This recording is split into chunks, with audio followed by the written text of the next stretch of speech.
Hi, everybody. We got one wacky group of people that work here. You know that? And we are wacky for you. We don't do it just for anybody. We are thinking about you. And we're thinking about you tonight. Well, I hope you haven't had a long day. I hope you're not tired. I hope you're not of a sleepy variety right now, because I got a film right now that might put you to sleep. And if you are, well, wanting to go to sleep, well, pull on your nightcap, get your little glass of warm milk, a little piece of toast there, you know, sitting next to you. Pull the sheets up real tight around yourself. Put your beard out on the outside there if you got one, okay?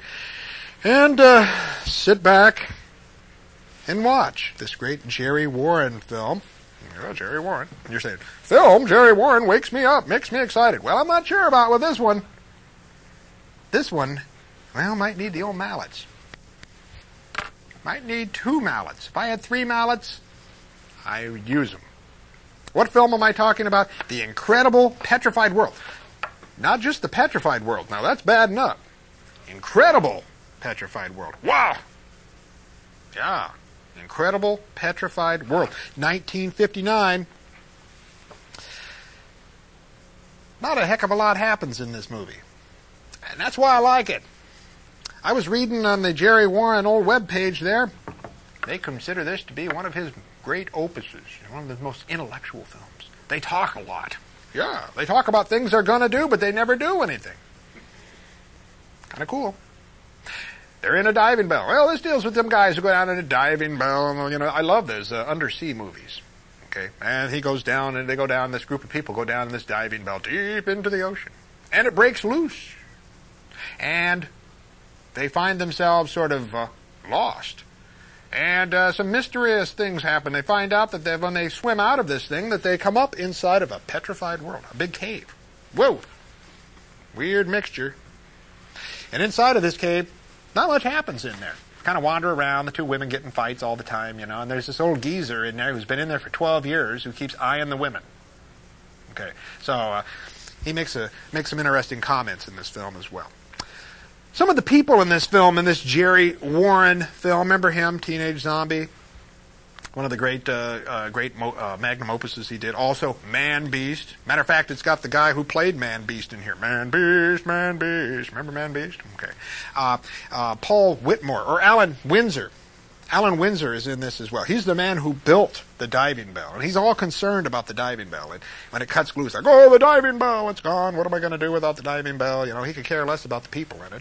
Get the diving bell back, and he's got his cohort there, his friend scientist, John Carradine. Yeah, John Carradine plays his scientist. There's a great scene in there where he's working on this contraption, and they keep coming into the room and handing him things, and he looks at them real seriously. Like they bring in a cog or a big wheel, and he holds it up. Yep, looks good. It's a wheel. Looks good. We'll use it. And it's all of this different kinds of techniques because they're building a second diving bell to go down and get the other diving bell. Okay. Another interesting character, Robert Clark. He's in this. Remember him? He was in The Hideous Sun Demon. He was the Hideous Sun Demon. In this one, he's just boring. We also have Phyllis Coates.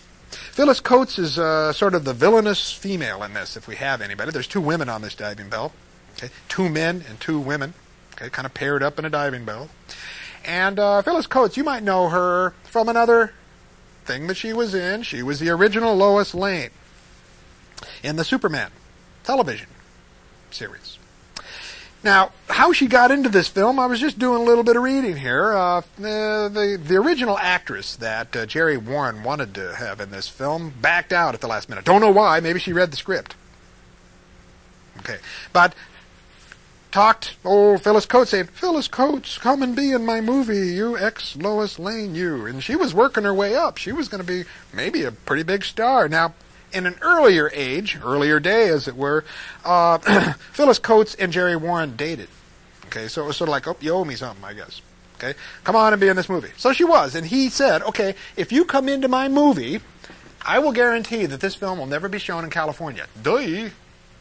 She should have figured something out on that, buddy. She goes, okay, I'll be in your movie if it's not shown in California because I don't want my showbiz folk to know that I'm in such a trashy movie as this. Okay? Well, the movie was made. Guess what? It was shown in California. Likewise, not only that, he forgot to pay her. She never got paid for this. And also, this film kind of blackballed her. She didn't make a major appearance again. She was in a couple TV things. This was the kiss of death. Jerry Warren had that effect on her. Or let's say that the Petrified World did. The Incredible Petrified World at that. Well, you know, some people, when they get themselves ready to go to sleep, you know, they have to work hard to fall asleep. You know, they have to labor at that. It's like, gosh, you don't get all the ideas cooking in your head. This film has, well, doesn't have a lot of ideas in it at the same time. I think this is not going to bother you. I think this film's going to just let you float off to slumberland. Let's be real quiet here, Smokey, because I think people are getting ready to go to sleep watching Incredible Petrified World. Let's roll.